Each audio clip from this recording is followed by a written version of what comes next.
ವ್ಯಾಖ್ಯಾಮುದ್ರಾಂ ಕರಸರಸುಜೈಃ ಪುಸ್ತಕಂ ಶಂಖಚಕ್ರೆ ಬಿಭ್ರದ್ಭಿನ್ನಸ್ಫಟಿಕರುಚಿರೆ ಪುಂಡರೀಕೆ ನಿಷನ್ನಃ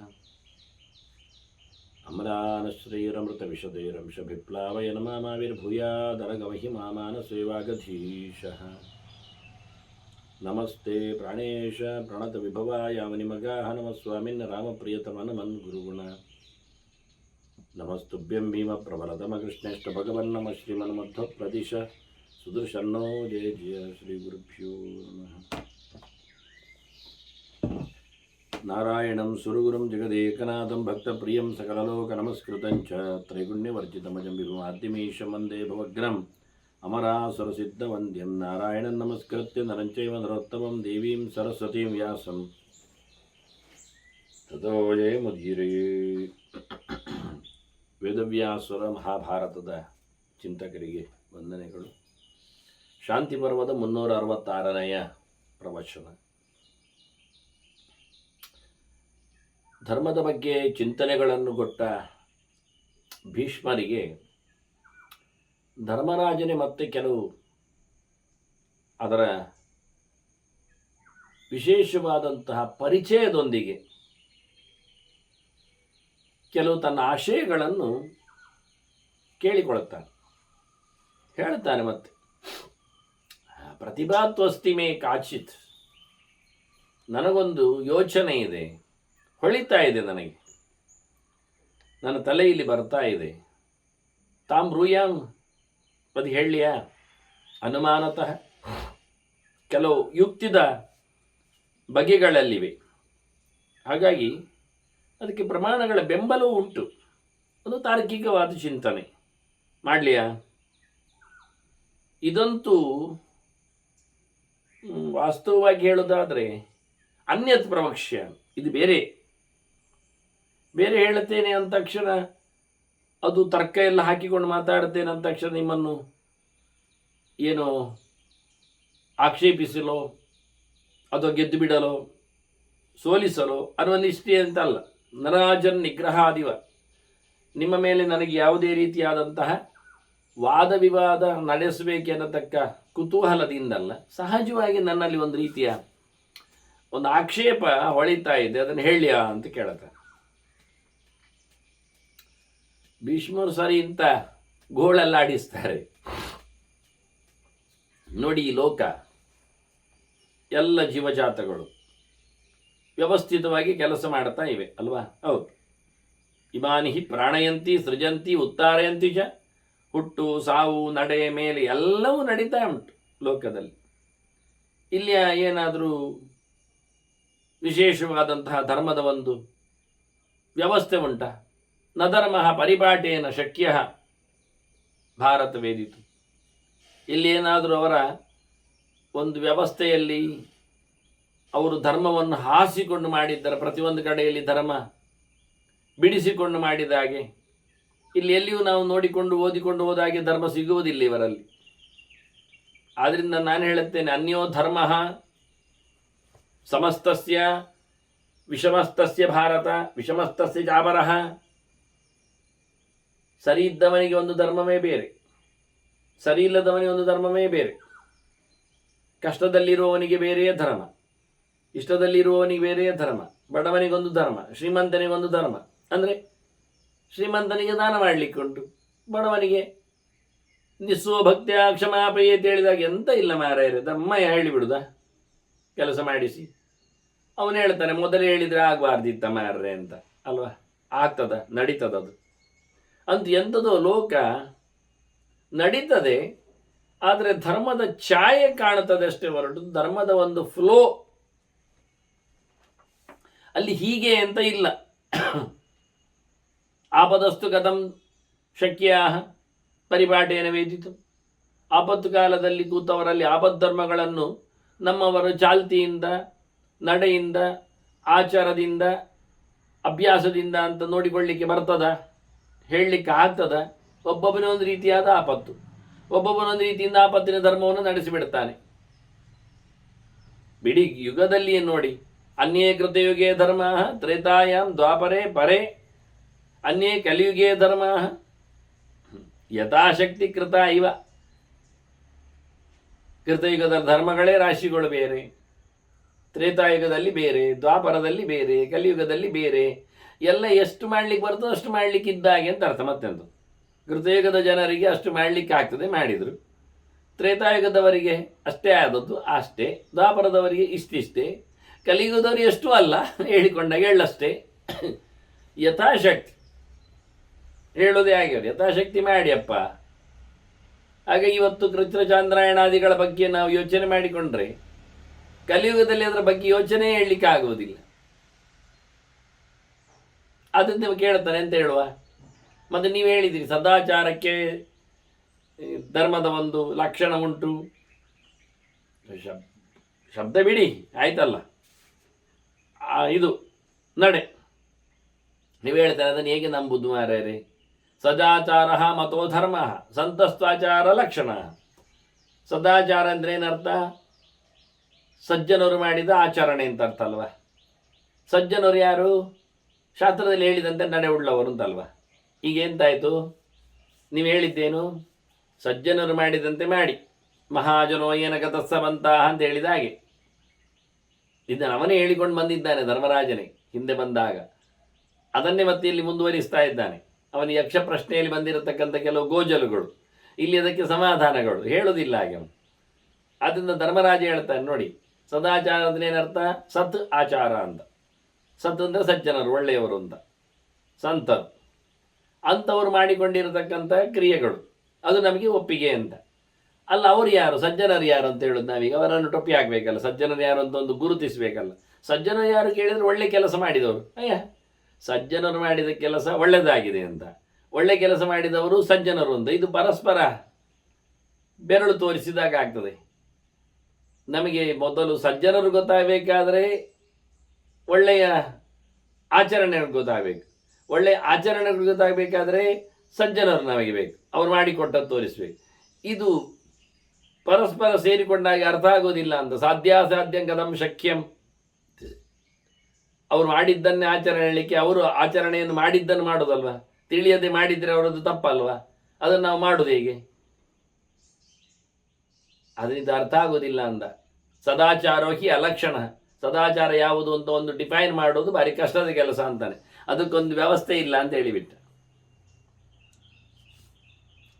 ಮತ್ತೆ ನಡೆಯಲ್ಲಿ ನೋಡಿ ಅದನ್ನೇ ನಡೆಸಿ ಅಂತ ಹೇಳುವ ಅಂದರೆ, ಕೆಲವೊಮ್ಮೆ ತಪ್ಪುಗಾರನು ತಪ್ಪನ್ನು ನೇರ್ಪುಗೊಳಿಸಿ ಮಾಡ್ತಾನೆ. ಎಂತ ಮಾಡುವೀಗ?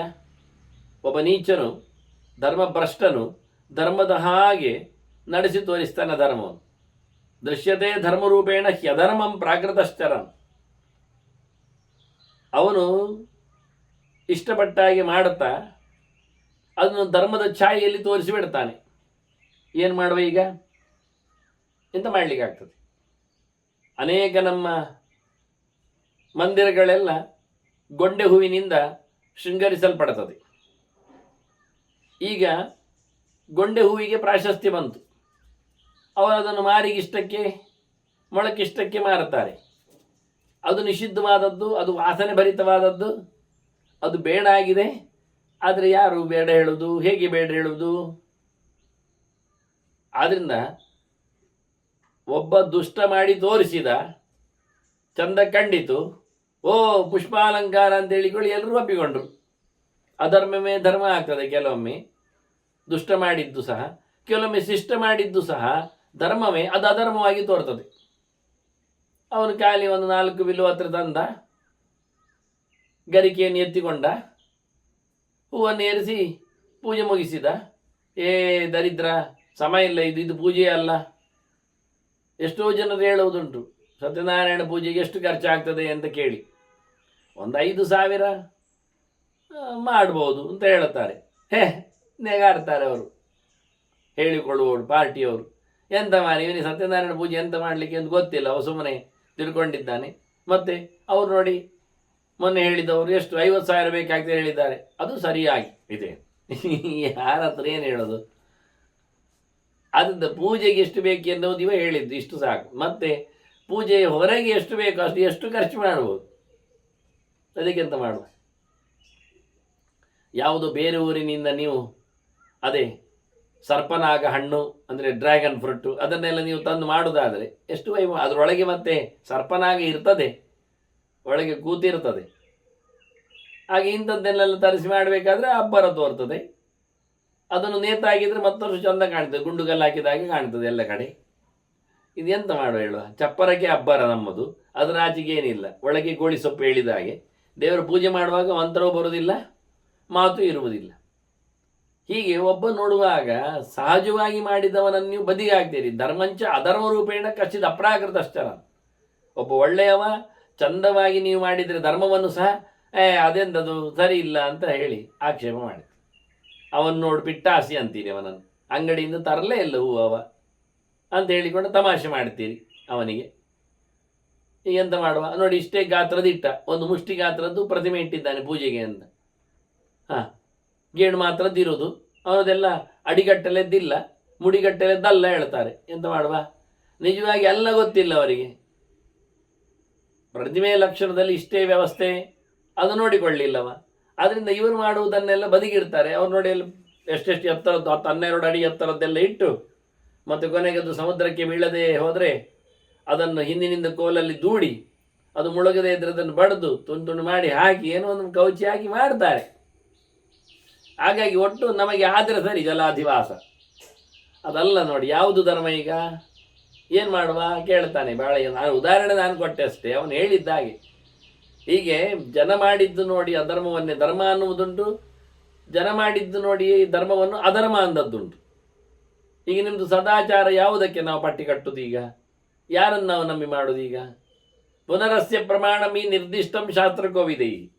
ಇನ್ನು ತಿಳಿದವರೆಲ್ಲ ಭಾರಿ ಲೆಕ್ಕಾಚಾರದಲ್ಲಿ ಪ್ರಮಾಣ ಅಂತ ಹೇಳಿಕೊಂಡು ಕೊಡ್ತಾರೆ, ಡಾಕ್ಯುಮೆಂಟ್ಸ್ ಅಂತ ಹೇಳಿಕೊಂಡು ಅನೇಕ ಕೃತಿಗಳನ್ನು ಉದಾಹರಣೆ ಮಾಡ್ತಾರೆ, ತೋರಿಸಿಕೊಡ್ತಾರೆ. ಅದು ಸರಿ ಆಗ್ಬೋದು. ಆದರೆ ನಾನು ಕೇಳಿದ ಮಟ್ಟಿಗೆ ವೇದವಾದಾಷ್ಟ ಅನುಯುಗಂ ರಸಂತೀತೀನ ಶ್ರುತಂ, ಅದು ಸಮಯಕ್ಕೆ ಸರಿಯಾಗಿ ಕಳೆದೋಗ್ತದೆ, ಬೇರೆ ಆಗ್ತದೆ, ಸಂಶಯಕ್ಕೆಡೆಗೊಳ್ತದೆ, ತಪ್ಪಿ ಹೋಗ್ತದೆ ಎಲ್ಲ ಕೇಳಿದ್ದೇನಲ್ಲ ನಾನು. ಕ್ವಚಿತ್ ಗ್ರಂಥಾನ್ ಪ್ರಕ್ಷಿಪಂತಿ ಕ್ವಚಿತ್ ಅಂತರಿತಾನಪಿ ಅಂತ ಕ್ವಚಿತ್ಯ ವ್ಯತ್ಯಾಸಂ ಪ್ರಮಾದಾತ್ ಕ್ವಚಿದನ್ಯತ ಅಂತ ಆಚಾರ್ಯರೇ ತಿಳಿಸಿಕೊಟ್ಟಿದ್ದಾರೆ. ಹೀಗೆ ಆಗ್ತದೆ ಅಂತ ಹೇಳಿಕೊಂಡು ಪ್ರಾಮಾಣಿಕವಾಗಿ ಪರಿಶೋಧನೆಯ ಬಗ್ಗೆ ಅಧಿಕೃತವಾದ ನಿಯಮಗಳು ಹೇಗೆ ಆಗಿವೆ ಏನಾಗ್ತದೆ ಅಂತೇಳಿ ತೋರಿಸಿಕೊಟ್ಟವರು ಮಧ್ವಾಚಾರ್ಯರು. ಅವರು ಹೇಳ್ತಾರೆ, ಕೆಲವರು ಬೇಕೆಂದಲೇ ಅಲ್ಲಿಂದ ತೆಗಿತಾರೆ ಪ್ರಮಾಣಗಳನ್ನು, ಕೆಲವರು ಬೇಕೆಂದರೆ ಅಲ್ಲಿಗೆ ಪ್ರಮಾಣಗಳನ್ನು ಸೇರಿಸ್ತಾರೆ ತಮ್ಮ ಕೈಯಿಂದ. ಇನ್ನು ಕೆಲವರು ಅದನ್ನು ತಿದ್ದುಪಡಿ ಮಾಡ್ತಾರೆ, ತಿರುಚುತ್ತಾರೆ, ಬೇರೆ ಮಾಡ್ತಾರೆ, ರೀಡಿಂಗ್ಸ್ ಚೇಂಜ್ ಮಾಡ್ತಾರೆ. ಇನ್ನು ಕೆಲವರು ಏನು ಮಾಡ್ತಾರೆ, ಗೊತ್ತಿಲ್ಲದೆ ಆಗಿ ಹೋದ ತಪ್ಪಿನಿಂದಾಗಿ ಅದನ್ನು ಒದ್ದಾಡ ಮಾಡ್ತಾರೆ. ಗೊತ್ತಿದ್ದು 3 ಬಗೆಯಿಂದ ಮಾಡಲಿಕ್ಕೆ ಆಗ್ತದೆ ಅನ್ಯಾಯ. ಅಲ್ಲಿಂದ ತೆಗೆಯುವುದು, ಅಲ್ಲಿಗೆ ಸಿಕ್ಕಿಸುವುದು, ಇಲ್ಲದ್ದನ್ನು ಸಿಕ್ಕಿಸುವುದು, ಇದ್ದದ್ದನ್ನು ತೆಗೆಯುವುದು, ಮತ್ತೆ ತೆಗೆಯುವುದಿಲ್ಲ, ಸಿಕ್ಕಿಸುವುದಿಲ್ಲ, ಮತ್ತೆ ಇದ್ದದ್ದನ್ನೆಲ್ಲ ತಿರುಚಿ ಬಿಡುದು, ವ್ಯತ್ಯಾಸ ಮಾಡಿಬಿಡುದು. ಎಂತ ಮಾಡುವ? ಹೀಗಾಗಿ ಬಹಳ ವಿಚಿತ್ರವಾಗಿ ವಿದ್ಯಾತ್ಮನಿ ವಿಧಾಬೋಧ ಅಂತೇಳಿ ವಿದ್ಯೆ ಅಂದ್ರೇನು ಅಂತ ಕೇಳುತ್ತಾನೆ. ಅದಕ್ಕೆ ಕೃಷ್ಣ ಉತ್ತರವೇ ಕೊಟ್ಟೇ ಇರ್ತಾನೆ. ವಿದ್ಯೆ ಅಂದರೆ ಜೀವರಲ್ಲಿನ ಭೇದವನ್ನು ತಿಳ್ಕೊಳ್ಳುವುದು ಅಂತ. ಯಾಕೆಂದ್ರೆ ಅವನು ಮನ್ಮನಾಭವಂತ ಭಕ್ತ ಸುಮಾರು ಹೇಳಿಕೊಂಡವ ಎಲ್ಲ ಭಕ್ತ ಪ್ರಪಂಚದಲ್ಲಿ. ಎಲ್ಲಿಯೂ ನಾನೇ ನೀನು ಅಂತ ಅರ್ಜುನನಿಗಾಗಲಿ ಇತರ ಸಾಧಕರಿಗಾಗಲಿ ಕೃಷ್ಣ ಹೇಳಲಿಕ್ಕೆ ಹೋಗಲಿಲ್ಲ ಎಲ್ಲಿಯೂ ಸಹ. ಹಾಗಾಗಿ ಅವನು ವಿದ್ಯೆ ಅಂದರೆ ನಾನು ಬೇರೆ ನೀನು ಬೇರೆ ಅಂತ ತಿಳ್ಕೊಮಾರ ಚೆನ್ನಾಗಿ ಪರಮಾತ್ಮನ ಅರಿವು ಅಧಿದೈವಂಚ ಹೇಳಿಕೊಂಡು ಕ್ಷೇತ್ರಜ್ಞಂಚ ಅಭಿಮಾಂ ವಿದ್ಯೆ ಅಂತ ಹೇಳಿಕೊಂಡಾಗೆಲ್ಲ ಪರಿಚಯ ಮಾಡಿಸಲಿ. ಇದರ ಎಚ್ಚರ ಸರಿಯಾದ ಜ್ಞಾನ ಹೇಳಿದರೆ ಇದನ್ನು ವಿದ್ಯಾತ್ಮನ್ಯ ಅಭಿಧಾಬೋಧ ಅಂತ ಅದನ್ನು ತಿರುಗಿಸಿಬಿಟ್ರು. ವಿದ್ಯೆ ಅಂದ್ರೇನು ಕೇಳಿದರೆ ಅಭೇದ ಜ್ಞಾನ ಅಂತ, ನಾನು ನೀನು ಒಂದೇ ಅಂತ ತಿಳ್ಕೊಳ್ಳೋದು ಅಂತ. ಯಾರು ಎಲ್ಲಿ ಹೇಗೆ ಯಾವತ್ತಿಗೆ ಎಂಥದ್ದಕ್ಕೆ ಅರ್ಥ ಇಲ್ಲ. ಮತ್ತೆ ಹೀಗೆ ಪಾಠವನ್ನು ತಿರುಚುತ್ತೇವೆ, ಅಕ್ಷರಗಳನ್ನು ಇದಂತ ಮಗುಚುತ್ತೇವೆ, ಇದೆಲ್ಲ ಆಗ್ತದೆ ಅಂತಾನೆ. ಹಾಗಾದ್ರೆ ವೇದವಾದಗಳು ಸಹ ವೇದವಾದಾಚ ಅನುಯುಗಂ ಕಾಲಕ್ಕೆ ಅನುಗುಣವಾಗಿ ಅದು ಸಹ ಹ್ರಾಸ ಆಗ್ತದೆ, ತಪ್ಪಿ ಹೋಗ್ತದೆ, ಬಿಟ್ಟು ಕೊಡ್ತದೆ, ಇಲ್ಲ ಆಗ್ತದೆ ನಾನು ಕೇಳಿದ್ದೇನಲ್ಲ. ನಮಗೆ ವೇದದ ಮಾತು ಸರಿ ಪ್ರಮಾಣ ಅಂತ. ಆದರೆ ವೇದವನ್ನೇ ಕತ್ತರಿಸಿದ್ದಾರಲ್ಲ ಹೇಳ್ತಾನೆ. ನಾಮನಾಯ ವಚನಂ ಸತ್ಯಂ ಇತ್ಯಯಂ ಲೋಕ ಸಂಗ್ರಹ. ಇಡೀ ಲೋಕ ಒಪ್ತದೆ ವೇದ ಪ್ರಮಾಣ ಅಂತ. ಆದರೆ ವೇದದಲ್ಲಿ ಎಷ್ಟು ಬ್ರಾಂಚ್ಗಳಾಯ್ತು ನೋಡಿ. ಆಮ್ನಾಯೇಭ್ಯ ಪುನರ್ವೇದಾ ಪ್ರಸೃತಾ ಸರ್ವತೋಮುಖ. ಸಾವಿರಗಟ್ಟಲೆ ಅದನ್ನು ವಿಭಾಗ ಮಾಡಿದ್ದಾರೆ ವ್ಯಾಸರು. ಹಾಗಾಗಿ ನಮಗೆ ವೇದದಲ್ಲಿ ಎಷ್ಟೆಲ್ಲ ಏನೆಲ್ಲ ಉಂಟು ಅಂತ ಗೊತ್ತೂ ಆಗುವುದಿಲ್ಲ. ಅದರ ಅರ್ಥದ ಬಗ್ಗೆಯೂ ಬಹಳ ಕಷ್ಟ ಆಗಿಬಿಡುತ್ತದೆ. ಏನು ಹೇಳಲಿಕ್ಕೆ ಹೊರಟರು ಏನು ಅರ್ಥ ಆಗುವುದಿಲ್ಲ.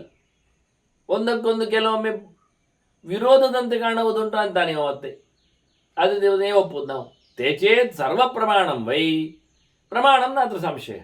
ಅಲ್ಲಿ ಹೇಳಿದ್ದು ಎಲ್ಲವೂ ಎಲ್ಲರಿಗೂ ಪ್ರಮಾಣ ಆಗುವುದಾದರೆ ಪ್ರಮಾಣದ ವಿಷಯದಲ್ಲಿ ನಮಗೆ ಸಂಶಯವೇ ಇಲ್ಲ, ಗಲಾಟೆ ಇಲ್ಲ. ಆಯಿತು, ವೇದದಲ್ಲಿ ಹೇಳಿದೆ ಎನ್ನುವುದನ್ನು ಎಲ್ಲರೂ ಕೇಳಿದರು, ಎಲ್ಲ ವೇದದಲ್ಲಿ ಹೀಗೆ ಇರುವುದು ಇದಾಗಲೆಂದು ಓದಂಡವರು ಅದಕ್ಕೆ ಅರ್ಥ ಬೇರೆ ಮಾಡೋದು. ಪ್ರಮಾಣಂಚ ಪ್ರಮಾಣೇನ ವಿರುದ್ಧೇತ್ ಶಾಸ್ತ್ರದ ಕುತಃ ಹಿರಣ್ಯ ಗರ್ಭ ಸಮವರ್ತತಾಗ್ರೆ ಅಂತ ಹೇಳಿತು ವೇದ. ಚತುರ್ಮುಖ ಮೊದಲಿದ್ದ, ಏಕೋ ರುದ್ರೋನ ದ್ವಿತೀಯ ಯತಸ್ತೆ, ರುದ್ರ ಇದ್ದ, ಇನ್ಯಾರು ಇರಲಿಲ್ಲ. ಆತ್ಮ ವೈದಮಗ್ರಾಸೀನ ಬ್ರಹ್ಮನೇ ಶಾನಃ, ಬ್ರಹ್ಮನು ಹುಟ್ಟಲಿಲ್ಲ, ಈಶಾನನು ಹುಟ್ಟಲಿಲ್ಲ, ನಾರಾಯಣ ಇದ್ದ. ಈಗ ಯಾರು ಇದ್ದ ಯಾರಿಲ್ಲ ಅಂತ ಹೇಳೋದು ನಾವು. ಕೆಲವರಿಗೆಲ್ಲ ಕನ್ಫ್ಯೂಸ್ ಆಗಿ ಭಾರಿ ಖುಷಿ ಆಯ್ತು. ಅದು ಒಮ್ಮೊಮ್ಮೆ ಒಬ್ಬೊಬ್ಬರು ಆಗ್ತಾರೆ. ಒಮ್ಮೆ ಬ್ರಹ್ಮನೇ ಇರ್ತಾನೆ ಸೃಷ್ಟಿ ಆರಂಭದಲ್ಲಿ, ಅಲ್ಲಿಂದ ಮತ್ತೆ ಉಳಿದವರನ್ನೆಲ್ಲ ಸೃಷ್ಟಿಗೆ ತರಲಿಕ್ಕೆ ಬರ್ತದೆ. ಮತ್ತೆ ಕೆಲವೊಮ್ಮೆ ಶಿವನೇ ಇರುವುದು, ಅವನೇ ಉಳಿದವರನ್ನೆಲ್ಲ ತರುವುದು, ಮತ್ತೆ ನಾರಾಯಣನೇ. ಮತ್ತೆ ಇನ್ನು ಆಚೆ ನೋಡಿದರೆ ಕೆಲವರು ಹೇಳ್ತಾರೆ ಇದು 3 ಜನರನ್ನು ಎತ್ತವಳು ಬೇರೆ ಇದ್ದಾಳೆ, ಅವಳು ಬರ್ತಾಳೆ ಪ್ರಕೃತಿಯಿಂದ. ಇರಲಿ ಪರವಾಗಿಲ್ಲ ನಮಗೆ, ಆದರೆ ಅವಳನ್ನು ಎತ್ತದ್ದು ಯಾರು ಕೇಳ್ತೇವಲ್ಲ, ಏನು ಮಾಡುವ ಈಗ. ಅವಳೊಂದು ಬರಬೇಕಲ್ಲ ಎತ್ಕೊಳ್ಳಿಕ್ಕೆ ಅಂತಿಟ್ಕೊಳ್ಳುವ. ಮತ್ತೆ ಅವಳ ಗಂಡ ಯಾರು ಕೇಳ್ತೇವೆ ಮತ್ತೆ ಪುನಃ ಅದಕ್ಕೊಂದು ಜನ ಆಗಬೇಕಲ್ಲ. ಮತ್ತೆ ಅವನನ್ನು ಮತ್ತೆ ಯಾರು ಸೃಷ್ಟಿ ಮಾಡಿದ್ದು ಅಂತ ಕೇಳಲಿಕ್ಕೆ ಬರ್ತದೆ.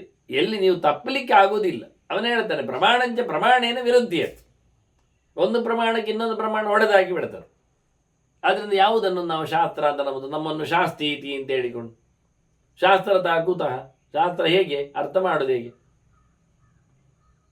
ಮತ್ತೆ ಕೆಲವರು ಧರ್ಮ, ನೀವು ಸದಾಚಾರವನ್ನು ಧರ್ಮ ಹೇಳಿದೆ ಹೋಗಿ ಟೆಸ್ಟ್ಗಳು ಧರ್ಮವನ್ನು ಹೇಳ್ತದೆ ಅಂತ ಹೇಳಿ ಟೆಸ್ಟು ಸರಿ ಇಲ್ಲ, ನಡತೆ ಸರಿ ಇಲ್ಲ.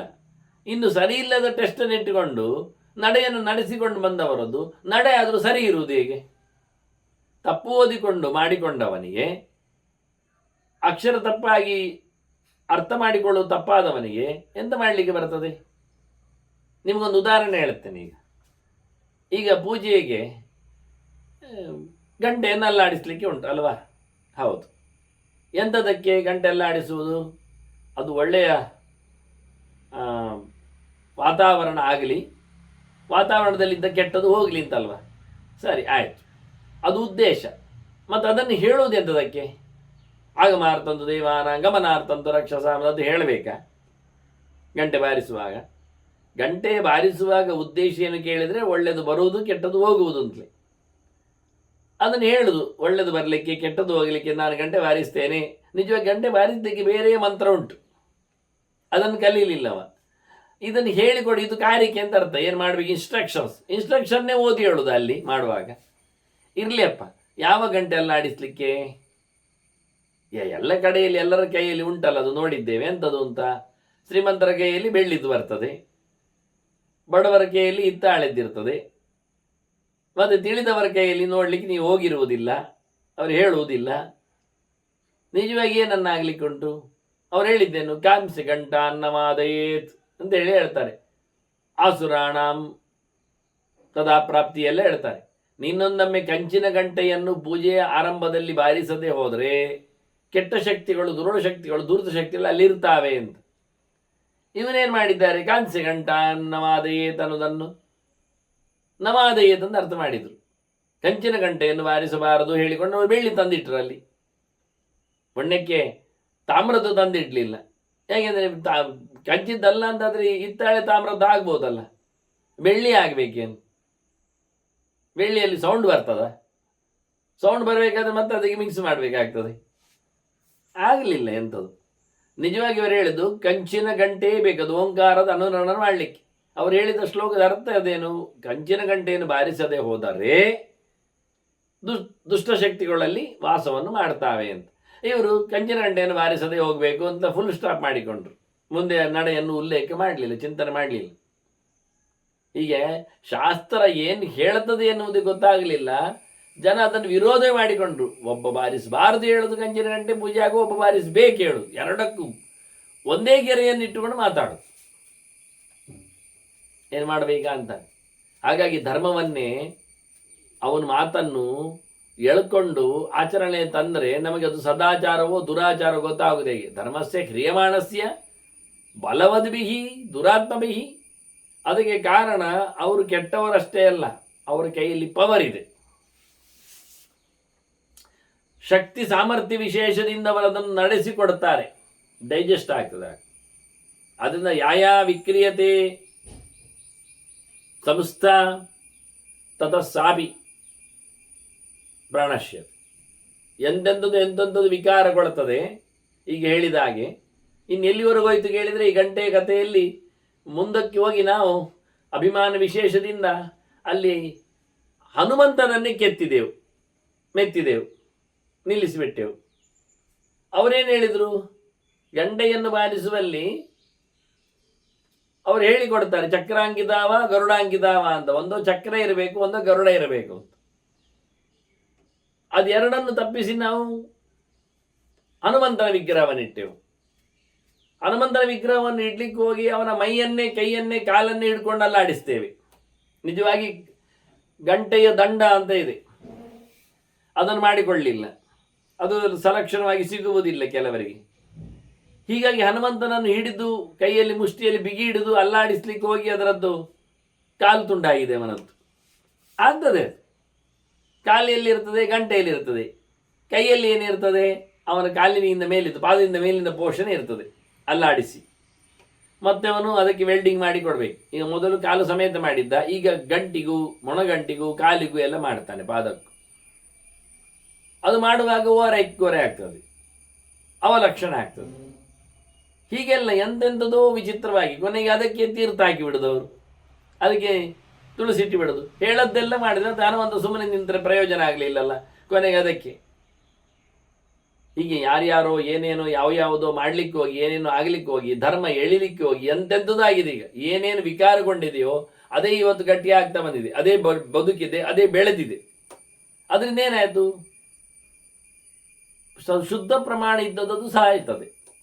ಕೊನೆಗೆ ಅದಕ್ಕೆ ಅವರು ವಿಷಯಾಂತರ, ಅದಕ್ಕೆ ಅವರು ಅರ್ಥಾಂತರ ಎಲ್ಲ ಮಾಡಲಿಕ್ಕೆ ಶುರು ಮಾಡ್ತಾರೆ. ಅದು ಹಾಗಲ್ಲ, ಅದು ಹೀಗೆ, ಇದು ಅಲ್ಲಿಗೆ, ಇದಿಲ್ಲಿಗೆ ಅಂತೇಳಿ ಹೇಗಾದರೂ ಮುಚ್ಚಿ ಹಾಕಿ ಬಿಡ್ತಾರೆ. ಎಂತ ಮಾಡುವ ಈಗ? ಆಗಲಿಲ್ಲ.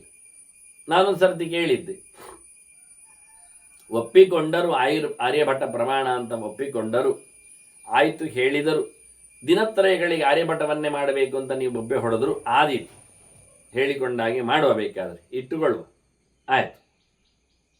ಆದರೆ ಉಳಿದ ಕಡೆಯಲ್ಲಿ ಯಾಕೆ ಬೇಕು ಆರ್ಯಭಟ? ಖಾಲಿ ದಿನತ್ರಯ ಕೇಳಿದ್ದಲ್ಲ, ದಶಮಿ ಆದಿಗಳಿಗಲ್ವ? ದಶಮಿ ಆದಿ ತ್ರಯಾಣ ಅಂತೂ ಆರ್ಯ ನವ್ಯ ವಿರಣಯ ಅಂತ ಅದು ಇಲ್ಲ, ಎಲ್ಲಿಯೋ ಮಾಡಿಕೊಂಡಾದ್ರೂ ಕೂಗಲಿ, ಆಯಿತು. ಇನ್ನು ಉಳಿದ ಕಡೆ ಯಾಕೆ ಮುಟ್ಟಬೇಕು? ಅದು ಇದಂತಾದ ನಂತರ ಅಲ್ಲಿ ಬರಬೇಕು, ಅದು ಯಾರು ಹೇಳ್ಬೋದಿತ್ತಲ್ಲ. ಹಾಗೆ ಒಂದು ಪ್ರಮಾಣವನ್ನು ಇಟ್ಟುಕೊಂಡು ಮತ್ತೆ ವಿಕಾರಗೊಳಿಸಿದ ನಂತರ ಅದು ಸರ್ವತ್ರ ವಿಕಾರಕ್ಕೆ ಅನ್ವಯ ಆಗಿ ಹೋಗ್ತದೆ ಅಂತ ಇವ ಕೇಳ್ತಾನೆ, ಜೋರು ಮಾಡ್ತಾನೆ. ನಮಗೆ ಗೊತ್ತಾಗುವುದಿಲ್ಲವಾ? ನಮಗೆ ತಿಳ್ಕೊಳ್ಳಿಕ್ಕೆ ಬರ್ತದ? ಯಾರಿಗೆ ಆಗ್ತದೆ? ಅಲ್ಲ ವಿದ್ಮಶ್ಚೈನಂ ನವಾ ವಿದ್ಮ ಶಕ್ಯಂ ವಾ ವೇದಿತನ್ನವ. ಧರ್ಮ ಅಷ್ಟು ಸುಲಭದಲ್ಲಿಲ್ಲ, ತಿಳಿಲಿಕ್ಕೆ ಆಗುವುದಿಲ್ಲ. ತಿಳಿಲಿಕ್ಕೆ ಆಗ್ತದೆ ಅಂತ ಹೇಳಲಿಕ್ಕೆ ಆಗುವುದಿಲ್ಲ, ತಿಳಿಲಿಕ್ಕೆ ಆಗಲಿಲ್ಲ ಅಂತ ಹೇಳಿದ್ರು ಅರ್ಥ ಆಗುವುದಿಲ್ಲ. ಆಗ್ತದ? ಬಹಳಷ್ಟು ಸೂಕ್ಷ್ಮವಾದದ್ದು ಧರ್ಮ. ಎಷ್ಟು ಸೂಕ್ಷ್ಮ ಅಂದರೆ ಅಣೀಯಾನ್ ಕ್ಷುರಧಾರಾಯ, ಕತ್ತಿಯ ಅಲಗಿಗಿಂತಲೂ ಸೂಕ್ಷ್ಮ. ಧರ್ಮವನ್ನು ಇಟ್ಟುಕೊಂಡು ಬದುಕುವುದು ಅಂದರೆ ನೆತ್ತರು ಸವಿಸಿದಾಗಿ, ಸೋಲು ಅನುಭವಿಸಿದಾಗಿ, ಸುಲಭ ಇಲ್ಲ. ಮತ್ತೆ ಗರಿಯಾನಪಿ ಪರ್ವತ, ಬೆಟ್ಟಗಿಂತ ದೊಡ್ಡ ಸಂಗತಿ ಧರ್ಮ. ಅರ್ಥ ಮಾಡಿಕೊಂಡು ಮುಗಿಯುವುದಿಲ್ಲ, ಸರಿಯಾಗಿ ಅರ್ಥ ಮಾಡಲಿಕ್ಕೆ ಅದರ ಸೂಕ್ಷ್ಮತೆ ಬಿಡುವುದಿಲ್ಲ. ತುಂಬ ಹಿಂಜಿ ಸಿಕ್ಕಿ ಅದನ್ನು ಮತ್ತಷ್ಟು ನೋಡಿಕೊಳ್ಬೇಕಾಗ್ತದೆ. ತೀರ್ಮಾನ ಮಾಡೋದು ಬಹಳ ಕಷ್ಟ ಆಗ್ತದೆ. ಮತ್ತೆ ಹೇಳುವುದು ಸುಲಭ. ಧರ್ಮಸ್ಯ ನಗರ ಗಂಧರ್ವ ನಗರಾಕಾರ ಪ್ರಥಮಂ ಸಂಪ್ರದರ್ಶ್ಯತೆ. ದೊಡ್ಡ ಮಟ್ಟಿನಲ್ಲಿ ಧರ್ಮ ಕೇಳ್ತದೆ, ನೋಡ್ತದೆ, ಕಾಣ್ತದೆ, ಖುಷಿ ಆಗ್ತದೆ. ಆಕಾಶದಲ್ಲಿ ಗೋಪುರ ಕಟ್ಟಿದ ಹಾಗೆ ಹತ್ತಿರ ಹೋದ್ರೆ ಸರಿ ನೋಡಿದ್ರೆ ಎಂಥದ್ದು ಇಲ್ಲ. ಅನ್ವೀಕ್ಷ್ಯಮಾಣ ಕವಿಭಿಹಿ ಪುನಃ ಗಚ್ಚತಿ ಅದರ್ಶನಂ. ಚಂದವಾಗಿ ಒಕ್ಕಿ ಒಕ್ಕಿ ನೋಡ್ಲಿಕ್ಕೆಲ್ಲ ಹೋದ್ರೆ ಮತ್ತೆಂತ ಕಾಣುವುದೇ ಇಲ್ಲ, ಗೊತ್ತೇ ಆಗೋದಿಲ್ಲ, ಅರ್ಥವೇ ಆಗೋದಿಲ್ಲ, ಕೊನೆಗೇನು ಉಳಿಯುವುದೇ ಇಲ್ಲ, ಒಂದಕ್ಕೊಂದು ಹೊಡೆದಾಗ್ಲಿಕ್ಕೆ ಹೋಗಿ. ಹೇಗೆ ಕೇಳಿದರೆ ನಿಪಾನಾನಿ ಹೋಗೋಭ್ಯಾಸೆ. ಹಟ್ಟಿಗೆ ಹೋದ, ದನದ ಕೊಟ್ಟಿಗೆಗೆ ಹೋದ, ಅಲ್ಲಿ ನೀರು ಕುಡಿಯುವ ಮರೈಗಳೆಲ್ಲ ಇದ್ದವು, ಕಲ್ಲಿನದ್ದು ಪಾತ್ರೆಗಳೆಲ್ಲ ಇದ್ದವು, ಮತ್ತೆ ದನ ಇಲ್ಲದೆ ನೀರಿನ ತೊಟ್ಟಿದ್ದು ಪ್ರಯೋಜನ ಎಂತ ಮಾರಾಯರೆ. ಆಚೆ ಗದ್ದೆಗೆ ಹೋದ, ಚಂದವಾಗಿ ನೀರು ಹರಿತಾ ಉಂಟು, ಕ್ಷೇತ್ರೇ ಕುಲ್ಲಿಯೇವ ಭಾರತ, ಆದರೆ ಗಿಡ ಇಲ್ಲ, ಯಾರು ಜನ ಇಲ್ಲ, ಬೆಳೆ ಯಾರು ಬಯಸುವುದಿಲ್ಲ, ಮತ್ತೆ ಮತ್ತೆ ಪಾತಿ ಮಾಡಿಟ್ಟಿದ್ದಾರೆ, ಕಾಲುವೆ ಮಾಡಿಟ್ಟಿದ್ದಾರೆ, ನೀರು ಹೋಗ್ತದೆ, ಪ್ರಯೋಜನ ಏನಾಯಿತು? ಉಪಯೋಗ ಇಲ್ಲ. ಹಾಗೆ ಸ್ಮೃತೋ ಹಿ ಶಾಶ್ವತೋ ಧರ್ಮ ವಿಪ್ರಹೀಣ ನ ದೃಶ್ಯತೆ. ಬೇಕಾದಷ್ಟು ಶಾಶ್ವತ ಧರ್ಮಗಳಿವೆ. ವೇದೇತಿಹಾಸಗಳಿಂದೆಲ್ಲ ಹೇಳಲ್ಪಟ್ಟ ವೇದಾಂಗ ಇತಿಹಾಸಗಳಿಂದೆಲ್ಲ ನಿರೂಪಿತವಾದ ಧರ್ಮಗಳಿವೆ. ಆದರೆ ಅದೆಲ್ಲ ಇವತ್ತು ನೆನಪಿಗೂ ಇಲ್ಲ, ಕಾಣಲಿಕ್ಕೂ ಇಲ್ಲ. ಯಾಕೆ ಹೇಳಿದರೆ ಮಾಡಲಿಕ್ಕೆ ಜನವೇ ಇಲ್ಲ. ಮಾಡುವವರು ಯಾರು? ಬ್ರಹ್ಮಜ್ಞಾನಿಗಳು, ತಿಳಿದವರು, ದೇವರೆಡೆಗೆ ಸಾಗಿದವರು, ಅವರಿಲ್ಲ. ಹಾಗಾಗಿ ಅಧಿಕಾರಿಗಳಿಲ್ಲದೆ ಧರ್ಮಗಳು ನಶಿಸಿ ಹೋಗಿವೆ. ಆದ್ದರಿಂದ ಏನು ಮಾಡಿದೋ ಅದೇ ಧರ್ಮ ಅಂತ ಹೇಳಿಕೊಂಡು ಜನ ಒದ್ದಾಡಿಕೊಂಡು ಹೋಗ್ತಾ ಇದ್ದಾರೆ. ಯಾವುದು ಸಮವಾಗಿ ಬರ್ತಾ ಇಲ್ಲ ಅಂತ ತಿಳಿಸಿಕೊಡ್ತಾನೆ ಧರ್ಮರಾಜ. ಹೇಗಿರ್ತದೆ ಅಂತ ಎಲ್ಲಿಯೂ ಕಾಣೋದಿಲ್ಲಲ್ಲ ಅಂತ. ಮತ್ತೆ ಕೆಲವರು ಧರ್ಮ ಮಾಡ್ತಾರೆ. ಎಂತ ಮಾಡ್ತಾರ? ಕಾಮಾದನ್ಯೇ ಭಯಾದನ್ಯೇ ಕಾರಣೈರಪರೈಸ್ತದ ಅಸಂತೋಪಿ ವೃತಾಚಾರಂ ಭಜಂತೆ ಬಹವಹ ಪರಿ. ಕೆಟ್ಟವನು ಸಹ ಕೆಲಸ ಮಾಡುವುದೇ. ಹೇಗಿದ್ದ ಅವನು ಎಂಥದ್ದು ಬಯಕೆ ಉಂಟು, ಏನೋ ಬಯಸಿ ಮಾಡ್ತಾರೆ ಕೆಲವರು, ಏನೋ ಯಾವುದಕ್ಕೂ ಹೆದರಿ ಮಾಡ್ತಾರೆ ಕೆಲವರು, ಇನ್ನು ಹೇಗೋ ಕಾರಣಗಳಿರ್ತವೆ, ಮಾಡ್ಲಿಕ್ಕೆ ಹೇಳಿದಾರಲ್ಲ ಅಂತ ಮಾಡ್ತಾರೆ, ದುಡ್ಡು ಬಂತಲ್ಲ ತಾನು ಮಾಡುವ ಅಂತ ಮಾಡ್ತಾರೆ. ಹೀಗಾಗಿ ಏನೇನೋ ಕಾರಣಗಳಿಂದ ಏನೇನೋ ಧರ್ಮಗಳನ್ನು ಯಾರ್ಯಾರೋ ಹೇಗೇಗೋ ಮಾಡ್ತಾ ಇರ್ತಾರೆ. ಯಾವುದು ಸರಿ ಇರುವುದಿಲ್ಲ ವಾಸ್ತವವಾಗಿ ನೋಡಿದರೆ. ಅದರಲ್ಲಿ ಯಾಕೆ ಕೇಳಿದರೆ ಅಂಥ ಕಡೆಯಲ್ಲಿ ಅಂಥ ನಮೂನೆಗಳನ್ನು ಕೆಟ್ಟವನು ಮಾಡ್ತಾ ಇರ್ತಾನೆ. ಈಗ ನಾವು ಸದಾಚಾರ ಹೇಳೋದು ಅದನ್ನು, ಯಾವುದೋ ಕಾರಣಗಳಿಂದಾಗಿ ಅವನು ಮಾಡ್ತಾ ಇದ್ದಾನೆ.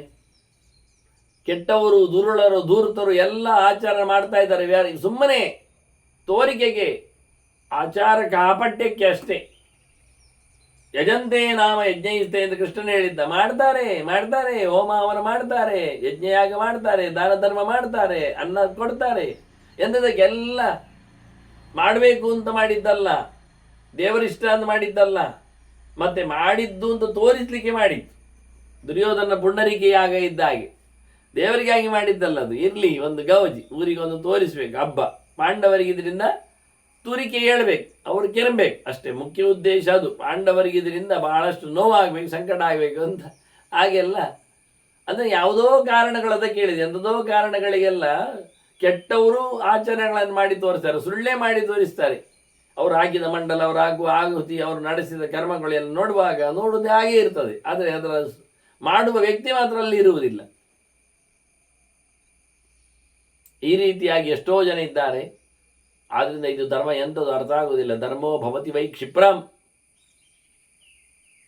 ಬೇಗನೆ ಧರ್ಮ ಕೆಟ್ಟವರ ಕೈಯಲ್ಲಿ ಬದಲಾಗ್ತದೆ, ವಿಲೋಮ ಬದಲಾವಣೆಗೊಳ್ತದೆ ಅದು ಅಷ್ಟೇ. ಏನು ಮಾಡಲಿಕ್ಕೆ ಆಗ್ತದೆ? ತೇಷು ಅಸಾಧುಷು. ಒಳ್ಳೆಯವರಲ್ಲಿ ಕೂತರೂ ಏನೂ ಅರ್ಥ ಆಗುವುದಿಲ್ಲ, ಕೆಟ್ಟವರಲ್ಲಿ ಕೂತರೂ ಏನೋ ತಪ್ಪೇ ಕಾಣ್ತಾ ಇರ್ತದೆ. ಅದನ್ನು ಎಲ್ಲಿಯೂ ಸಹ ಒಂದೇ ರೀತಿಯಾಗಿ ಯಾವುದೇ ಕಾಣುವುದೇ ಇಲ್ಲ. ಅದೈತ ನಾಹೋ ವಾಸ್ತವವಾಗಿ ಉನ್ಮತ್ತ ನಿವಚಾವ ಹಸಂತ್ಯುತ. ಅದೇ ಒಳ್ಳೆಯವರು ಮಾಡಿದ ತಕ್ಷಣ ಜನ ನೆಗಾಡ್ತಾರೆ, ನಿನ್ನೆ ಮಾಡ್ತಾರೆ, ದೂರ ಓಡಿಸ್ತಾರೆ. ಒಳ್ಳೆಯವರು ಮಾಡಿದರೆ ಅದನ್ನು ದೊಡ್ಡ ಸಂಗತಿ ಮಾಡುವುದಿಲ್ಲ, ಕೆಟ್ಟವರು ಮಾಡಿದರೆ ಅದನ್ನು ದೊಡ್ಡ ಸಂಗತಿ ಮಾಡಲಿಕ್ಕೆ ಹೋಗಿ ಒಳ್ಳೆಯದಲ್ಲ ಅಂತ ತೋರಿಸಿ, ಒಳ್ಳೆಯವರು ಮಾಡುವುದು ಒಳ್ಳೆಯದಲ್ಲ ಅಂತ ತೋರಿಸಿಬಿಡ್ತಾರೆ. ಹೇಳಿಕೊಂಡ್ರು, ತೋರಿಸಿಬಿಟ್ರು, ಅವ್ರು ಮಾಡುವ ವೈಭವ ನೋಡಿ ಅದೇ ಸರಿ ಅಂತ ತಿಳ್ಕೊಳ್ತಾರೆ. ಬಹಳ ವಿಚಿತ್ರ ಅನಿಸ್ತದೆ. ಎಂತ ಮಾಡ್ಲಿಕ್ಕೆ ಆಗುವುದಿಲ್ಲ ಅಂತ. ನಾವು ಧರ್ಮದ ಕಥೆಯೇ ಹಾಗೆ. ಕೆಲವರು ಮಾಡಿದ್ದು ಉಪಕಾರಕ್ಕೆ ಬರ್ತದೆ, ಕೆಲವರು ಮಾಡಿದ್ದು ಅಪಕಾರಕ್ಕೆ ಹೋಗ್ತದೆ. ಒಳ್ಳೆಯವರು ಮಾಡಿದ್ದು ಯಾವತ್ತೂ ಸಹ ಲೆಕ್ಕಕ್ಕೆ ಬರುವುದೇ ಇಲ್ಲ. ಕೆಟ್ಟವರು ಮಾಡಿದ್ದನ್ನೇ ಬಹಳ ದೊಡ್ಡ ಮಂದಿ ಮನುಷ್ಯರಲ್ಲಿ ತೋರಿಸಿಕೊಡ್ತಾರೆ. ಯಾಕೆಂದ್ರೆ ಅವು ಕೆಟ್ಟವಲ್ವ, ಆದ್ರೂ ಮಾಡಿದ್ನಲ್ಲ ಧರ್ಮ ಅಂತೇಳಿ ಅವನಿಗೆ ಮಾರ್ಕ್ ಆಗೋದು. ಗಮ್ಮತ್ ನೋಡಿ, ವಿಚಿತ್ರ. ಇದು ಕಷ್ಟ. ಅವ್ರು ಮಾಡಿದ್ದು ಯಾಕೆ ಮಾಡಬೇಕು ಅಂತಲ್ಲ, ತೋರಿಕೆಗೆ ಮಾಡಿದ್ದು, ಅದಕ್ಕೂ ಮಾರ್ಕ್ ಕೊಡ್ತಾರೆ ಇವರು. ನಿಜವಾಗಿ ಮಾಡ್ತಾ ಇದ್ದ ಒದ್ದಾಟಪಟ್ಟು ಮಾಡುವವನನ್ನು ಬದಿಗಿಡ್ತಾರೆ, ಈ ರೀತಿಯಾಗಿ ಮಾಡುವವರನ್ನು ಮೆರೆಯಿಸ್ತಾರೆ. ಇದು ತಪ್ಪಲ್ವಾ ಅಂತ ಧರ್ಮರಾಜನ ಗೆರೆಗಳು ಇಡೀ ಧರ್ಮದ ಲೋಕದಲ್ಲಿ ಇರತಕ್ಕಂಥ ಕೆಲವು ಆಯಾಮಗಳನ್ನು, ತಪ್ಪುಗಳನ್ನೆಲ್ಲ ಉಲ್ಲೇಖ ಮಾಡ್ತಾನೆ. ಧರ್ಮ ಹೇಗಾಗ್ತದೆ ಅಂತ. ಮಹಾಜನಾಹ ಉಪಾವೃತ್ತಾಹ ರಾಜಧರ್ಮಂ ಸಮಾಶ್ರಿತ. ದೊಡ್ಡ ದೊಡ್ಡ ಜನರೇ ಈ ಧರ್ಮವನ್ನೆಲ್ಲ ಬಿಟ್ಟಿರ್ತಾರೆ. ಹಿಂದೆಲ್ಲ ನದಿಗೆ ಹೋಗುವುದಿತ್ತು ಜನ, ಸರೋವರಕ್ಕೆ ಬರ್ತಿದ್ರು. ನಾನು ಎಳವೆಯಲ್ಲಿದ್ದಾಗ ನೋಡ್ತಿದ್ದೆ, ಉಡುಪಿಯ ಮಠದ ಸರೋವರ 4ರಿಂದ ಸುಮಾರು ಬೆಳಿಗ್ಗೆ 6-7 ಗಂಟೆ ಒಳಗೆ ಸುಮಾರು 100 ಜನ ಮಂದಿ ಮುಳುಗಿ ಸ್ನಾನ ಮಾಡಿ ಹೋಗ್ತಿದ್ರು. ಸುತ್ತ ಜನ ಕೂತ್ಕೊಳ್ತಿದ್ರು ಜಪ ಅನುಷ್ಠಾನಾದಿಗಳಿಗೆಲ್ಲ. ಮಳೆಗಾಲದಲ್ಲಿ ಬಹಳ ಕಡಿಮೆ ಇತ್ತಷ್ಟೇ, ಅದು ಸಂಖ್ಯೆ ಇತ್ತು. ಆದ್ರೆ ಈಗ ಯಾರು ಬರುವುದಿಲ್ಲ. ಮುಳುಗಿ ಸ್ನಾನ ಎನ್ನುವುದು ಸತ್ತೋಗಿದೆ. ಅದು ಪೀಠದಲ್ಲಿ ಉಳಿಲಿಲ್ಲಾಗಿದೆ, ಖಾಲಿ ಪೀಠ ಮಾತ್ರ ಮುಳುಗಿಸಿ ತರುವುದಾಗಿ ಬಿಟ್ಟಿದೆ. ಅದು ಈಗ ಇಲ್ಲ ಆಗಿದೆ. ಮತ್ತೆ ಬಾವಿ ಸ್ನಾನಗಳಾದವು ಸ್ವಲ್ಪ ಸಮಯದಲ್ಲಿ ಟ್ರೆಂಡ್, ಅದು ಬಿದ್ದೋಗಿದೆ. ಈಗ ಕೊಳವೆ ಬಾವಿ ಸ್ನಾನ ಇತ್ತು, ಕೆಲವೊಮ್ಮೆ ಹ್ಯಾಂಡ್ ಬೋರ್ವೆಲ್ ಅಂತ ಇತ್ತು, ಅದು ಸಹ. ಕರೆಂಟ್ ವೈರ್ ಮುಟ್ಟುವುದು ಎನ್ನುವುದು ಅದು ಅತ್ಯಂತ ಮೈಲಿಗೆಯ ಸಂಗತಿ. ಯಾಕೆಂದ್ರೆ ಎಲ್ಲೆಲ್ಲಿಂದಲೋ ಬಂದಿರತಕ್ಕಂಥ ವೈರ್ಗಳು, ಅದರ ಸಂಬಂಧಗಳು ಯಾರ್ಯಾರು ಆವತ್ತಿನಲ್ಲಿ ಉಪಯೋಗಿಸಿಕೊಳ್ತಿರ್ತಾರೆ. ಹಾಗಾಗಿ ಹಿಂದೆಯೇ ಅದು ಯಾವ ರೀತಿಯಾದ ತಂತಿರಲಿ ಅಥವಾ ಪ್ಲಾಸ್ಟಿಕ್ ಇರಲಿ, ಅದನ್ನು ಹಿಂದಿನವರು ಮುಡ್ತಾನೇ ಇರಲಿಲ್ಲ. ಮುಟ್ಟಬಾರದು ಎನ್ನುವ ನೆಲೆಯಲ್ಲಿ ಅದು ಅಪಾಯವೂ ಹೌದು, ಇರಲಿ. ಈಗ ನಮ್ಮ ಬದುಕು ಎನ್ನುವುದು ಪ್ಲಾಸ್ಟಿಕ್ ರೊಟ್ಟಿಗೆ ಆಗಿಬಿಟ್ಟಿದೆ. ಕೆಲವರು ಹೇಳ್ತಾರೆ, ನನ್ನ ಹಲ್ಲಿನೊಳಗೂ ಪ್ಲಾಸ್ಟಿಕ್ ಉಂಟು ಅಂತಾರೆ, ನನ್ನ ಕಣ್ಣಿನೊಳಗೂ ಉಂಟು ಅಂತಾರೆ, ನನ್ನ ಹೊಟ್ಟೆಯೊಳಗೂ ಉಂಟು ಅಂತಾರೆ, ನನ್ನ ಕೈಕಾಲುಗಳಲ್ಲಿ ಉಂಟು ಹೇಳ್ತಾರೆ, ನನ್ನ ಎದೆಯಲ್ಲಿ ಹಾಕಿದ್ದಾರೆ ಅಂತಾರೆ. ಇನ್ನು ಏನು ಮಾಡಿ ಹೇಳ್ತೀರಿ ಕೇಳ್ತಾರೆ. ಅದು ಸತ್ಯವೇ. ನಾವು ಹಾಕಿಕೊಂಡಿರತಕ್ಕಂಥ ಹೊರಗಿನ ಎಲ್ಲ ಇನ್ಸ್ಟ್ರೂಮೆಂಟ್ಸ್ಗಳೆಲ್ಲ ಅದು ಪ್ಲಾಸ್ಟಿಕ್ಕೋ ಫೈಬರೋ ಮತ್ತೊಂದು ಇನ್ನೊಂದೋ ಅದರಿಂದಲೇ ತಯಾರಾಗಿರೋದು. ಮತ್ತು ಸ್ಟೀಲ್ ರಾಡ್ಸ್ಗಳಿದ್ದಾವೆ ಕೆಲವೊಮ್ಮೆ. ಆದ್ರಿಂದ ಹೆಚ್ಚಿನ ಜನರೆಲ್ಲ ಈಗ ಧರ್ಮವನ್ನು ಬದಲಾಯಿಸಿದ್ದಾರೆ ಮಾರಾಯರೆ ಅಂತಾರೆ. ಎಲ್ಲ ರಾಜಧರ್ಮಂ ಸಮಾಸಿದ, ಎಲ್ಲ ಮರ್ಜಿ ಜಾಸ್ತಿ ಆಗಿದೆ, ಧರ್ಮದ ಮರ್ಜಿ ದೊಡ್ಡಸ್ತಿಕೆ ಎಲ್ಲರಿಗೂ ಬಂದಿದೆ. ಆದರೆ ಸಣ್ಣ ಪುಟ್ಟದೆಲ್ಲ ನೋಡುವುದಿಲ್ಲ ಅವರು, ದೊಡ್ಡತನದಲ್ಲಿ ಮರಿತಾ ಇದ್ದಾರೆ. ಹೆಚ್ಚಿನವರೆಲ್ಲ ರಾಜಕೀಯ ಕೇಳಿದಿದ್ದಾರೆ, ರಾಜಧರ್ಮಂ ಸಮಾಸಿತ, ಎಲ್ಲ ರಾಜಕೀಯಮಯ, ಅರಸೊತ್ತಿಗೆ ಅಧಿಕಾರಿಕ ದಾಹ. ಯಾರು ಎಲ್ಲ ಬೇಡ ಹೇಳುವುದು ಕಮ್ಮಿ ಆಗಿದೆ, ಎಲ್ಲ ಇರ್ಲಿ ಹೇಳುವವರು ಜಾಸ್ತಿ ಆಗಿದ್ದಾರೆ. ಆಗುವುದಿಲ್ಲ ಅಂದವ, ಬಹಳ ಕಷ್ಟ ಇದೆ ಅಂತ.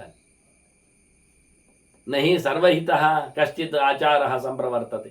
ಎಲ್ಲರಿಗೂ ಸಮನಾಗಿ ಒಂದುಂಟಾ ಅವ ಕೇಳುದು. ಎಲ್ಲರಿಗೂ ಇಷ್ಟ ಆಗುವ ಧರ್ಮವನ್ನು ಹೇಳಲಿಕ್ಕೆ ಆಗ್ತದ? ಎಲ್ಲಿಯ ನಡೀತದೆ? ಅದು ಸದಾಚಾರ ಅಂದ್ರೆ ಎಲ್ಲರಿಗೂ ಸರಿಯಾದದ್ದು ಹೇಳಲಿಕ್ಕೆ ಒಬ್ಬ ಮಾಡಿದ್ದನ್ನು ತೋರಿಸಲಿಕ್ಕೆ ಬರ್ತದೆ. ಆಗುವುದಿಲ್ಲ. ಒಬ್ಬ ಒಂದು ಧರ್ಮ ಮಾಡಿದ, ಚೆನ್ನಾಗಿ ಮಾಡಿದ, ಅದರಲ್ಲಿ ಅವನಿಗೆ ಶೈನ್ ಆಯಿತು, ಅಭಿವೃದ್ಧಿ ಆದ, ಒಳ್ಳೇದಾಯಿತು, ಒಳ್ಳೇದೇ ಮಾಡಿದ, ಶಾಸ್ತ್ರೀಯವಾಗಿ ಮಾಡಿದ. ತೇನೈವಾಸ್ಯ ತೇನೈವ ಅನ್ಯ ಪ್ರಭವತಿ ಸೋಪರಾಂ ಬಾಧತೆ ಪುನಃ. ಅವನನ್ನೇನು ಉಚ್ಚರಾಯ ಸ್ಥಿತಿಯಲ್ಲಿ ತಂದಿದ್ದು ಅದೇ ಧರ್ಮವನ್ನು ಇನ್ನೊಬ್ಬ ಮಾಡಿದ್ದಾನೆ, ಅವ ಬಿದ್ದ, ಅವ ಬಿಡದಿಂದ. ಎಂತ ಕತೆ ಈಗ?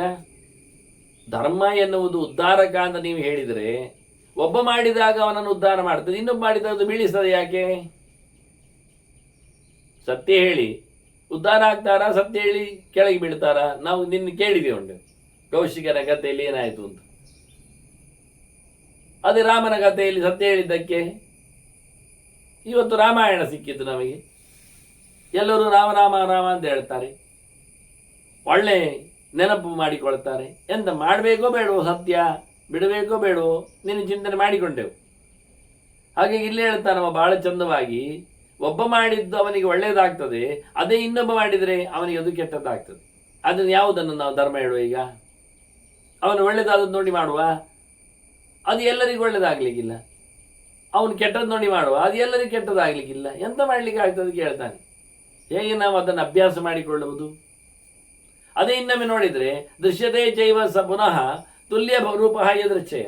ಅದೇ ಧರ್ಮ ಕೆಲವರಿಗೆ ಸಮ ಆಗಿರ್ತದೆ, ಮೇಲೂ ಅಲ್ಲ ಕೆಳಗೂ ಅಲ್ಲ. ಒಬ್ಬನಿಗೆ ಒಂದು ಧರ್ಮ ಉದ್ಧಾರಕ, ಅದೇ ಧರ್ಮ ಇನ್ನೊಬ್ಬರಿಗೆ ಅವತಾರಕ, ಮತ್ತೊಬ್ಬನಲ್ಲಿ ಅದು ಧರ್ಮ ತಟಸ್ಥ. ಏನು ಮಾಡಲಿಲ್ಲ. ಈಗ ತ್ರಿವಿಧವಾದ ಗತಿ ಒಂದೇ ಧರ್ಮಕ್ಕೆ ಉಂಟು, ಒಂದೇ ಧರ್ಮಕ್ಕೆ. ಏನು ಮಾಡಲಿಕ್ಕೆ ಆಗ್ತದೆ? ಯಾರಿಗೆ ಯಾವ ಧರ್ಮ ಹೇಗೆ ಏನು ಯಾವತ್ತು ಎಂಥದ್ದೊಂದು ತಿಳಿಸ್ಲಿಕ್ಕೆ ಆಗ್ತದೆ? ಅರ್ಥ ಆಗುವುದಿಲ್ಲ. ಅವನವನ ಮೈಂಡ್ ಸೆಟ್ ಹೇಗೆ ಉಂಟು, ಅವನವನ ಕಾಲ ದೇಶದ ಕ್ರಮ ಹೇಗಾಗಿದೆ, ಇದರ ಮೇಲೆ ಎಷ್ಟೋ ಧರ್ಮದ ಬಗ್ಗೆ ಡಿಫರೆನ್ಸ್ಗಳು, ವ್ಯತ್ಯಾಸಗಳು ಬರಲಿಕ್ಕೆ ಕಾರಣ ಇರ್ತದೆ. ಇನ್ನೊಂದು ಹೇಳುವುದಾದ್ರೆ, ಏನೇ ಅನ್ಯ ಪ್ರಭವತಿ ಸೊ ಅಪರಾಧ ವಿವಾದತೆ. ಯಾರು ಧರ್ಮ ಮಾಡಿದ್ದಾನೆ ಒಬ್ಬ, ಅದು ಅವನಿಗೆ ಉದ್ಧಾರಕ್ಕೆ ಆಗಿದ್ದೆ ಸರಿ, ಆದರೆ ಅದೇ ಅವನು ಮಾಡುವುದರಿಂದ ಇನ್ನೊಬ್ಬರಿಗೆ ಅವಸಾನಕ್ಕೆ ಕಾರಣ ಆಗ್ತದೆ. ಎಂತ ಮಾಡ್ತೀರಿ ಈಗ? ಒಬ್ಬ ಮಾಡಿದ ಧರ್ಮ ಇನ್ನೊಬ್ಬನಿಗೆ ಅದೇ ಮಾಡಿದಾಗ ಹೆಚ್ಚು ಕಡಿಮೆ ಪ್ರಶ್ನೆ ಅಲ್ಲ. ಇವನೇ ಮಾಡಿದಾಗ ಇವನಿಗೆ ಒಳ್ಳೇದಾಗ್ತದೆ, ಇವನೇ ಮಾಡಿದ್ದು ಇನ್ನೊಬ್ಬರಿಗೆ ಕೆಟ್ಟದಾಗ್ತದೆ. ಒಬ್ಬ ಬೆಳಿಗ್ಗೆ ಎದ್ದುಕೊಂಡು ಅವನು ಕೊಳಲು ಊದ್ತಾನೆ, ಅದು ಅವನಿಗೆ ಏನೋ ಉಸಿರಾಟದ ತೊಂದರೆಗೆ ಮದ್ದು ಆಗ್ತದೆ. ಆದರೆ ಅದು ಉಳಿದವರಿಗೆ, ಸುತ್ತಮುತ್ತಲು ಕೂತವರಿಗೆ ಬೆಳಗಿನ ಹೊತ್ತಿನಲ್ಲಿ ಅವರ ಅನುಷ್ಠಾನಾದಿಗಳಿಗೆ ಭಂಗ ಆಗುತ್ತಿದೆ, ಕಿರಿಕಿರಿ ಆಗ್ತದೆ. ಇದರಿಂದ ಏನಾಯ್ತು? ಈಗ ಅವನು ಮಾಡಿದ ಧರ್ಮದಿಂದ ಅವನು ಉದ್ಧಾರ ಆದ್ನ? ಅವನು ರೋಗ ದೂರನಾದ. ರೋಗ ದೂರ ಆದ ಹೇಳಲಿಕ್ಕೆ ಸಾಧ್ಯ ಕಡಿಮೆ ಉಂಟು. ಯಾಕೆಂದರೆ 16 ಜನರಿಗೆ ಉಪಟಳ ಅದೇ ಹೊತ್ತಿನಲ್ಲಿ ಮಾಡೋದ್ರಿಂದ, ಅವರ ಶಾಪದಿಂದ, ಧರ್ಮದ ಹಾನಿಯಿಂದ ಅವನಿಗೆ ಅದರದ್ದು ಪೆಟ್ಟು ಬರಲಿಕ್ಕೆ ಹೋಗಿ ಅವನು ಮಾಡಿದ್ದೇನು ಲಾಭ ಆಗಲಿಲ್ಲ ಹೇಳುದು. ಧರ್ಮರಾಜನ ಪ್ರಶ್ನೆ ಆಗಿ ಅವನ ವ್ಯವಸ್ಥೆ ಅಂದರೆ ಅವನದ್ದು ಅನಾಲಿಸಿಸಿಂಗ್, ಅವನು ವಿಮರ್ಶೆ ಮಾಡುವ ರೀತಿ ಅವನು ಹೇಳ್ತಾನೆ. ಏನೇ ಮಾನ್ಯ ಪ್ರಭವತಿ ಸಹ ಅಪರಾಧ ವಿವಾದತ್. ಅವನಿಗೆ ಒಳ್ಳೇದು ಮಾಡ್ತದೆ ಹೇಳಿದ ತಕ್ಷಣ ಮನೆಯಲ್ಲಿ ಮಾಡಿದ ಧರ್ಮ ಮನೆ ಮಂದಿಗೆ ಅದು ಉಪಟಳ ಆಗ್ಬೋದಲ್ಲ, ಎಲ್ಲರಿಗೂ ಸರಿಯಾಗಬೇಕು ಅಂತ ಇಲ್ಲಲ್ಲ. ಏನು ಮಾಡುವ? ಆದ್ದರಿಂದ ಆಚಾರಾಣ ಅನೇಕಾಗ್ರ್ಯಂ ಸರ್ವೇಶಾಮೇವ ಲಕ್ಷ್ಯೇತ್. ನನ್ನ ಪ್ರಕಾರ ಏನು ಕೇಳಿದರೆ, ಎಲ್ಲರನ್ನು ಮಾತಾಡಿಸುವಂತೆ ಧರ್ಮ ಬೇಕು. ಇಲ್ಲ, ಎಲ್ಲರೂ ಮಾಡಿದ್ದು ಧರ್ಮ ಆಗಬೇಕು. ಬಹಳ ಚೆನ್ನಾಗಿದೆ. ಏಕಪ್ರಕಾರವಾದ ಒಂದು ಧರ್ಮ ನಮ್ಮಲ್ಲಿ ಇಲ್ಲ. ಯಾಕೆ? ನೈಕೋ ಮುನಿಹ್ಯಸ್ಯ ವಚ ಪ್ರಮಾಣ ಹಿಂದೆ ಇವನೇ ಹೇಳಿದ್ದ. ಹೇಳುಗರು ಸುಮಾರಾಗಲಿಕ್ಕೆ ಹೋಗಿ ಒಂದೇ ಧರ್ಮ ಆಗಲಿಲ್ಲ. ಮತ್ತೆ ಎಲ್ಲ ಹೇಳುಗರು ಸರಿಲಿಕ್ಕೆ ಹೋಗಿ ಎಲ್ಲ ಧರ್ಮಗಳು ಸುಳ್ಳಲ್ಲ. ಈಗ ಏನು ಮಾಡುವ ಕೇಳಿದರೆ, ಅದಕ್ಕೆ ಐಚ್ಛಿಕ ಅಂತ ಹೇಳಿಬಿಡುದು. ಅವರವರಿಗೆ ಇಷ್ಟ ಬಂದದ್ದು ಮಾಡೋದು, ಆಯ್ತಾ ಇಲ್ಲ. ಏಕಾದಶಿ ಉಪವಾಸ ಮಾಡಲಿಕ್ಕೂ ಹೇಳ್ತದೆ, ಏಕಾದಶಿ ಉಪವಾಸ ಮಾಡಬಾರ್ದು ಅಂತ ಹೇಳ್ತದೆ. ಏಕಾದಶಿ ಶ್ರಾದ್ದ ಮಾಡ್ಲಿಕ್ಕುಂಟು ಹೇಳ್ತದೆ, ಏಕಾದಶಿ ಶ್ರಾದ್ದ ಮಾಡಬಾರ್ದು ಅಂತಲೇ ಹೇಳ್ತದೆ. ಈಗ ದ್ವಾದಶಿ ಶ್ರಾದ್ದ ಬಿಡಿ, ಏಕಾದಶಿಯೇ ಮಾಡ್ಲಿಕ್ಕೆ ಹೇಳಿಬಿಟ್ಟಿದ್ದಾರೆ. ಇನ್ನೆಂತ ಮಾಡೋದು? ಅವರೆಲ್ಲ ತೋರಿಸೋದು ದ್ವಾದಶಿ ಶ್ರಾದ್ದ ಮಾಡ್ಲಿಕ್ಕೆ ಹೇಳಿದ್ದಾರೆ. ಅಲ್ಲ, ದ್ವಾದಶಿ ಶ್ರಾದ್ದ ಮಾಡ್ಲಿಕ್ಕೆ ಹೇಳಿದ್ದಾರೆ, ಏಕಾದಶಿ ಶ್ರಾದ್ದ ಮಾಡ್ಲಿಕ್ಕೆ ಹೇಳಿದ್ದಾರಲ್ಲ, ಮಾಡಿಬಿಡುವ ಹಾಗಾದರೆ. ಹೀಗಾಗಿ ಮನುಷ್ಯನಿಗೆ ಬುದ್ಧಿಭೇದ ಬರ್ತದೆ. ಆದ್ರಿಂದ ಒಂದೇ ಪ್ರಕಾರದಲ್ಲಿ ಧರ್ಮ ಇಲ್ಲ. ನಾವು ನಿಜವಾಗಿ ಧರ್ಮ ಯಾವುದು ಹೇಳ್ತೇವೆ ಅಂತ ಹೇಳುವುದಾದ್ರೆ, ಇಷ್ಟ ಬಂದಾಗಿ ಮಾಡಪ್ಪ ಅಂತ. ಅರ್ಜುನನಿಗೆ ಇಷ್ಟ ಬಂದಾಗಿ ಮಾಡು ಅಂತ ಹೇಳಿದ್ದಾನೆ ಕೃಷ್ಣ ಅಂತ ಹೇಳುವುದುಂಟು, ಅದಲ್ಲ. ಅರ್ಜುನನಿಗೆ ಬೋಧೆ ಮಾಡಿಕೊಟ್ಟವ ಕೃಷ್ಣ, ನಿನ್ನ ಇಷ್ಟ ಬಂದಾಗಿ ಮಾಡು ಅಂತ ಕೊನೆಗೆ ಹೇಳಲಿಲ್ಲ. ವಿಮರ್ಶಿಸಿದ ಠಾಕೂರ್ ಹೇಳಿದ, ವಿಮರ್ಶೆ ಮಾಡು ಮತ್ತೆ ಮುಂದುವರಿ ಅಂದ. ಮತ್ತೆ ಪುನಃ ಹೇಳ್ತಾನೆ ಕೃಷ್ಣ, ಮನ್ಮನಾಭವ ಮದ್ಭಕ್ತ ಮಧ್ಯಾಜಿ ಮಾಂ ನಮಸ್ಕರು ಅಂತ. ನೀನು ವಿಮರ್ಶೆ ಮಾಡು, ಅದ್ರ ವಿಮರ್ಶೆಗೆ ಈ ಗೆರೆ ಪೂರಕ ಆಗಿರಲಿ ನೋಡು ಅಂತಾನೆ ಕೊನೆಗೆ. ಎಂಥದ್ದು? ನನ್ನೆಡೆಗೆ ಬಾ, ಎಲ್ಲವನ್ನು ತೊರೆದು ಬಿಡು, ಸರ್ವಧರ್ಮಾನ್ ಪರಿತ್ಯಜ್ಯ ಮಾಮೇಕಂ ಶರಣ ವ್ರಜ, ನನ್ನನ್ನೇ ನೀನು ಅಣಿಯ ನಮಸ್ಕರಿಸಿಬಿಡು, ಪ್ರಾರ್ಥನೆ ಮಾಡಿಕೊ, ನಾನು ನಿನ್ನನ್ನು ಪಾಪದಿಂದ ಎಲ್ಲ ತೆಗಿತೇನಲ್ವ ಅಂತಾನೆ. ಮತ್ತೆ ಇಷ್ಟು ಹೇಳಿದ್ದೇನೆಂದರೆ ನನ್ನವನಾಗೋದ್ಲೇ ಹೇಳಿದ್. ಮತ್ತೆ ವಿಮರ್ಶೆ ಮಾಡಿ ಎಂತ ಬೇಕಾದ್ರೆ ಮಾಡು ಹೇಳಿ ಭೂತದ ಉಪಾಸನೆಗೆ ಹೋಗುವಂತೇನು ಬಿಡ್ಲಿಲ್ಲ ಅವನನ್ನು. ಅಥವಾ ಪಿತೃಗಳ ಲೋಕಕ್ಕೆ ನೀನು ತೆರಳಿ ಕೆಲಸ ಮಾಡಲಿಕ್ಕೆ ಬಾ ಅಂತ ಏನು ಹೇಳಲಿಲ್ಲ. ಕೊನೆಗೂ ಕೃಷ್ಣ ಹೇಳ್ತಾನೆ, ನನ್ನೆಡೆಗೆ ಬಾ ಅಂತಲೇ ಹೇಳ್ತಾನೆ. ಎಲ್ಲರನ್ನು ಮಾತಾಡಿಸಬೇಡ ಅಂತ ಹೇಳ್ತಾನೆ, ಎಲ್ಲರನ್ನು ಮಾತಾಡಿಸಿ ಬಾ ಅಂತಲೇ ಹೇಳಲಿಲ್ಲ. ಅವುಗಳ ಬಗ್ಗೆ ಬಿಡು ಅಂತಲೂ ತ್ಯಾಗವನ್ನು ಹೇಳಿಬಿಡ್ತಾನೆ. ಅನ್ನ ಕೃಷ್ಣ ಡೈರೆಕ್ಟ್ಲಿ ಆದೇಶ ಮಾಡಿದ್ದಾನೆ ಕೊನೆಗೆ ಅವನನ್ನು ತನ್ನೆಡೆಗೆ ಬರಲಿಕ್ಕೆ, ಉಳಿದವರನ್ನು ಬಿಡಲಿಕ್ಕೆ. ಹಾಗಾಗಿ ಅವನು ಇಷ್ಟ ಬಂದಾಗಿ ಮಾಡಿದ್ದಲ್ಲ. ಇಲ್ಲಿ ಧರ್ಮರಾಜ ಹೇಳ್ತಾನೆ, ಇಷ್ಟ ಬಂದಾಗಿ ಮಾಡಲಿ ಮಾರ್ಯಾರೆ ಧರ್ಮ ಅವರದ್ದು, ಅದು ಯಾರು ಮತ್ತೆ ಅದನ್ನು ಬದುಕಿಸುವುದು, ಕೇಳುವುದು, ಸರಿಗೊಳಿಸುವುದು ಆಗುವುದಿಲ್ಲ ಅಂತ. ಅದಕ್ಕೆ ಭೀಷ್ಮರು ಉತ್ತರ ಕೊಡ್ತಾನೆ, ಎಲ್ಲ ಮಾರಾಯ, ನಿನ್ನ ದೀರ್ಘವಾದ ಒಂದು ಧರ್ಮ ಜಿಜ್ಞಾಸೆಗೆ ಧರ್ಮವೋ ಅಧರ್ಮವೋ, ಅಧರ್ಮವೋ ಧರ್ಮವೋ, ತಾನು ಮಾಡಿದ್ದು ಧರ್ಮವು ಇತರರಿಗೆ ಅಧರ್ಮ ಆಗ್ತದೋ, ತಾನು ಮಾಡಿದ ಧರ್ಮ ಇತರರಿಗೂ ಉದ್ಧಾರ ಆಗ್ತದೋ, ತಾನು ಮಾಡುವ ಧರ್ಮವೇ ಮಿಶ್ರವೋ, ಎಲ್ಲ ವಿಷಯಗಳ ಬಗ್ಗೆ ನಿನಗೊಂದು ಚರಿತ್ರೆ ಹೇಳ್ತೇನೆ, ಜಾಜಲಿಯ ಚರಿತ್ರೆ. ಅವ ಭಯಂಕರ ದೊಡ್ಡ ಋಷಿ, ಅವ ಒಳ್ಳೆ ಜ್ಞಾನಿ, ಅವ ವಾನಪ್ರಸ್ಥ ಆಶ್ರಮದಲ್ಲಿದ್ದಾನವ, ಕಾಡಿನಲ್ಲಿ ತಿರುಗುದವ, ಅದು ಸಮುದ್ರ ತೀರದಲ್ಲಿ ಅವನಿರುವುದು. ಸಮುದ್ರದೊಳಗೆ ಇರ್ತಾನೆ ಕೆಲವೊಮ್ಮೆ, ಹಾಗೆ ಅಂತ ನಮೂನೆಯ ತಪಸ್ವಿ ಅವ. ಅವನ ಕತೆ ಹೇಳ್ತೇನೆ ನೋಡಿ. ಅವನು ವೆರಿ ಸ್ಟ್ರಿಕ್ಟ್, ನಿಯತಾಹಾರ, ತಿನ್ನುವುದರಲ್ಲಿಯೂ ಅಷ್ಟೇ, ಸಿಕ್ಕಾಬಟ್ಟೆ ಸಿಕ್ಕಿದ್ದನ್ನೆಲ್ಲ ನುಂಗುವುದಿಲ್ಲವ. ಹಾಗೆ ಅಷ್ಟು ಒಳ್ಳೆಯ ರೀತಿಯಾದ ವ್ಯಕ್ತಿಯವ, ಶಾಸ್ತ್ರ ನಿಯತ್ತೆಯಿಂದ ಬದುಕಿದವ, ಕಡಿಮೆ ತಿನ್ನುಕೊಳ್ಳುವವ.